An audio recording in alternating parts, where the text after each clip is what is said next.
Welkom by vandag se lesing oor kuberbemarking en digitale bemarking. Ons sal die gebruik van sosiale media bemarking in Suid-Afrika. Suid-Afrika het 'n lewendige sosiale media landskap met hoë internetpenetrasie en miljoene aktiewe gebruikers. Dit bied 'n kragtige hulpmiddel vir besighede van alle groottes. Sosiale media platforms soos Facebook, WhatsApp, Instagram en LinkedIn bied besighede direkte toegang tot 'n groot en betrokke gehoor. Doeltreffende sosiale media bemarking kan handelsmerkbewustheid verhoog deur konsekwent boeiende inhoud te skep en te deel. Sosiale media kan dryf webwerfverkeer en verkope deur reggie-gebruikers na 'n maatskappy se webwerf of aanlyn winkel. Dit help ook om kliënteverhoudings te bou deur tweerigting kommunikasie wat besighede toelaat om direk met kliënte te skakel.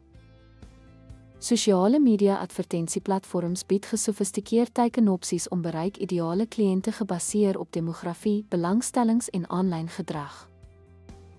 Dit is noodsaaklik om jou gehoor te verstaan. Identifiseer jou ideale kliënt en hul voorkeur sosiale media platforms om jou inhoud effektief aan te pas.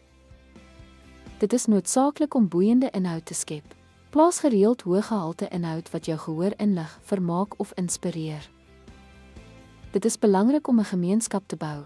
Moedig interaksie aan, reageer vinnig op kommentaar en boodskappe en neem deel aan relevante aanlyn gesprekke. Monitor en analiseer jou sosiale media prestasie met behulp van analitiese gereedskap. Pas jou strategie aan op grond van watter inhoud die beste resoneer. Sosiale media bemarking is 'n revolusie vir besighede in Suid-Afrika. Bly op hoogte van tendense en pas jou benadering aan vir langtermyn sukses. Dankie dat jy vandag by ons aangesluit het. Lesing.